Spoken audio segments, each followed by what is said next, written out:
everyone. Welcome to Restaurant Tech Trends, where we explore restaurant technology trends with some of the industry's biggest movers and shakers in a rapid-fire short interview format. Today's podcast is sponsored by Incept AI. Incept AI takes restaurant orders over the phone and in noisy drive-thrus with friendliness and precision. Learn more at incept.ai. Now, for today's guest. Today, we're joined by Bill Lindsey, partner and co-founder of COGS-Well, a leading provider of automated food and beverage cost management software. With a background in both restaurant operations and technology, pretty rare, Bill co-founded COGS-Well to help operators streamline inventory, reduce waste, and gain real-time insights into their cost of goods sold. And under his leadership, COGS-Well has partnered with major restaurant brands to make data-driven decisions more accessible and improve margins. Bill, welcome to the show. Thanks very much, Justin. I appreciate you having me on. I'm really glad that we get to speak in this format. I know we meet weekly sometimes in another call, so this is great. Let's talk a little bit about the founding of COGS-Well. So you founded COGS-Well in 2019, really decades building restaurant back office tech.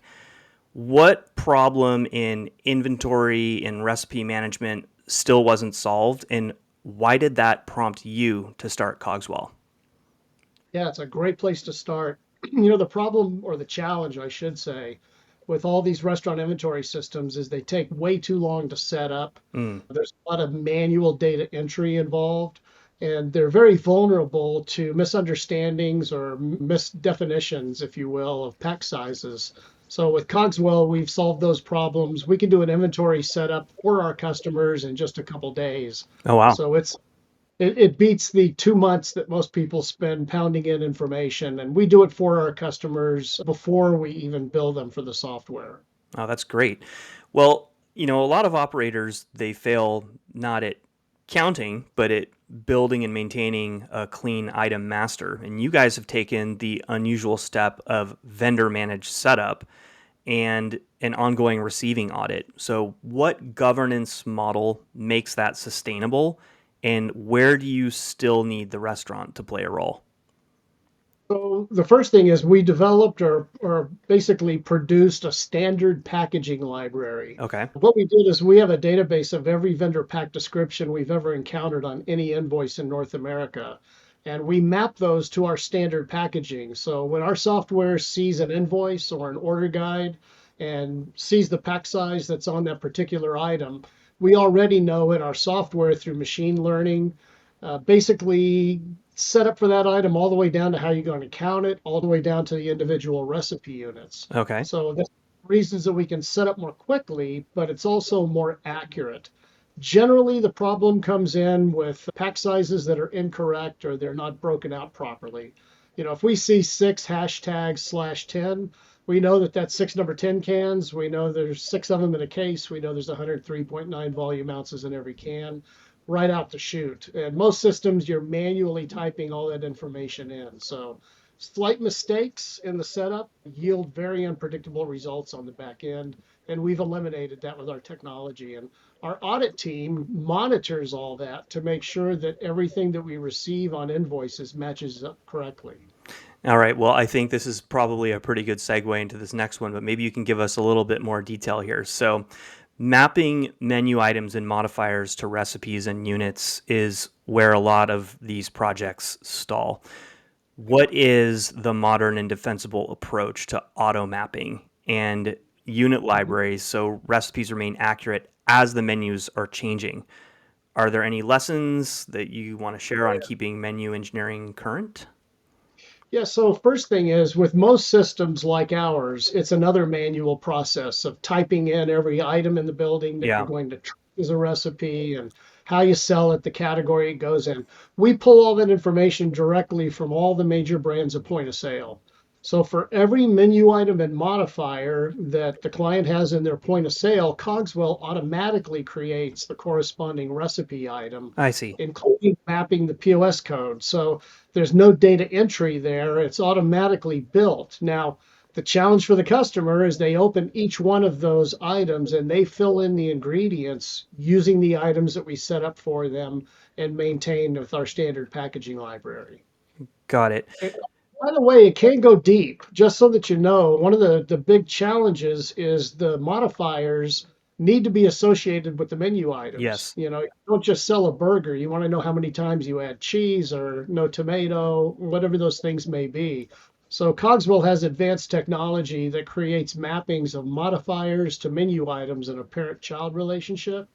So you can roll all of the guest choices into the main menu item and get a very accurate report on how it performs. That's great. We know all about item modifiers here at Incept as well. And Good. there are a lot of intricacies in making sure that those modifiers are mapped appropriately to menu items. And certain times modifiers should be mapped to a menu item and they're not. And it really creates a lot of problems when it's not done correctly.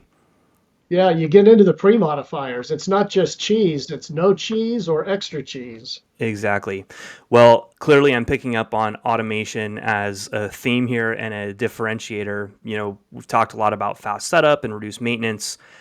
When you have to choose, though, between getting a client live quickly and achieving audit grade accuracy, how are you sequencing the rollout so operators are feeling the value fast without compromising trust in the numbers? Yeah, that's a really good question. So here's the process. Customers will either scan a month or two's worth of invoices or provide us with order guides. Our team uses that to import all the items into COGS-Well, and they'll automatically create the items and build them into categories. Then we've built some advanced tools that our audit staff uses to mass validate, is the term that we use. So they can go in, and if it's meat, the odds are they're going to be catch weights with few exceptions. So we can comb through that data and clean it up. So imagine being able to build the inventory in 15 or 20 minutes and then spending the next day and a half combing through it to make sure that it's accurate and complete before we turn it over to the customer. And by the way, before we bill them for anything, we complete the setup, the initial setup of all the inventory items. So we turn over a functioning system on day one to our customers before they start paying for it. Well, that's what customers like to hear right there. Let's dive a little bit more into the machine learning or AI part of this. So, you've talked about using AI plus your expert auditors, but really, where is machine learning adding real signal here? Like in terms of like helping you with item normalization, anomaly detection, like where is it actually making a difference? And where are you insisting on humans to protect data quality? So, I always I'm always careful with the term AI because Yeah, different people attach different levels of technology to AI.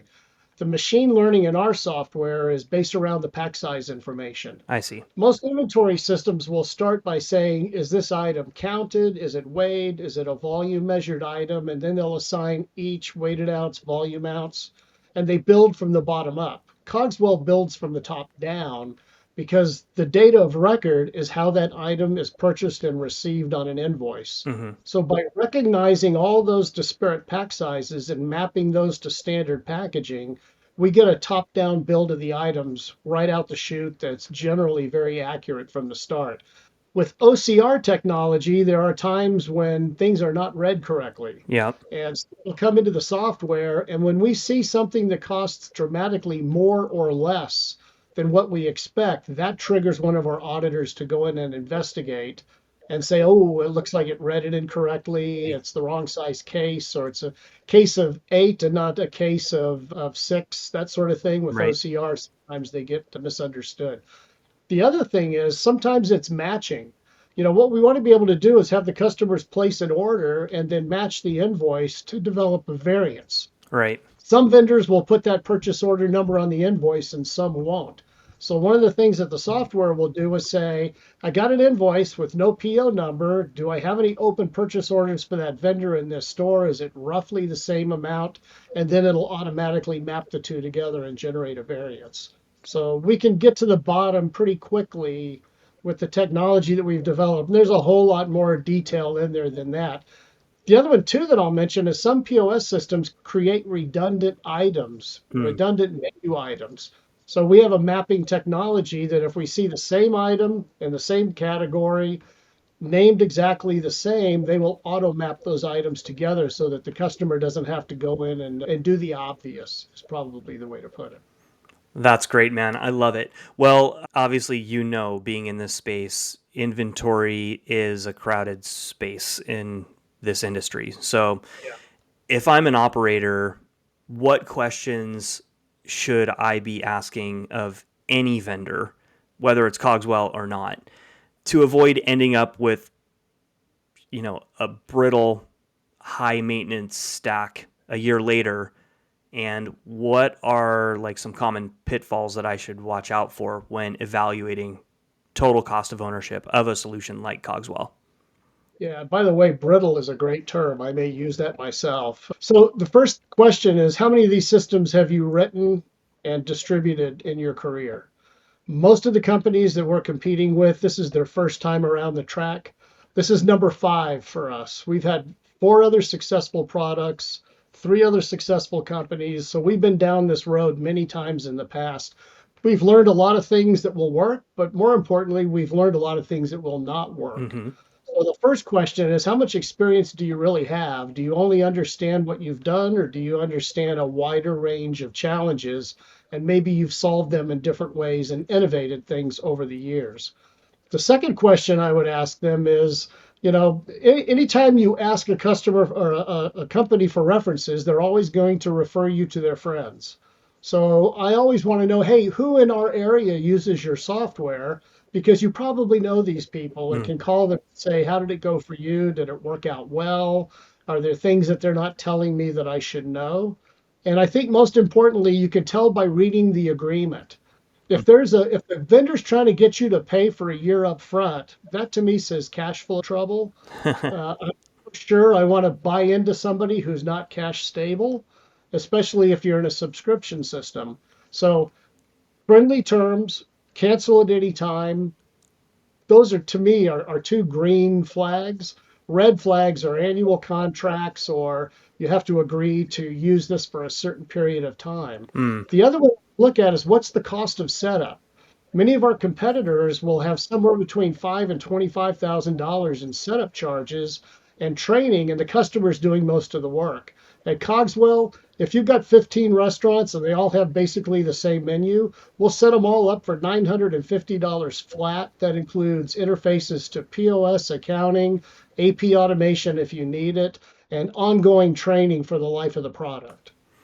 That's awesome. And Bill, I just don't know. What is your funding model right now? Are you customer funded? Do you have investors? How's that working at We've COGS-Well? been cash positive since we started the company. Good for We you. have no we don't report to anybody but our customers. That is a great way to do it. That's how I've always done it with my startups until this one. So, nothing better than being accountable to nobody but yourself and your customers. And your customers. All right. So now, everybody, we're going to move to some rapid fire questions. Bill has no idea what these questions are. So the rule on the rapid fires, that's right. It's Jeopardy style. One word, one sentence if you can't do it in one word. You ready? I think so. All right. Which cost of goods metric do you think restaurateurs overlook most often? Well, actual versus theoretical, I just have to say it's the most important one. All right. What has been your favorite moment or your favorite partnership since co-founding Cogswell? When we got the code ready for distribution, my partner said, go find us some customers. I made 3 phone calls. I had 3 customers sign up cold with me, and I'll be forever grateful. Wow, I don't think I know anyone else ever in the world of sales, at least, that can say that they called up 3 people and got 3 customers as a result. So that's pretty incredible. It means a lot. What is the biggest operational challenge you see restaurants facing today, if you can, in just one word? Discipline. Okay.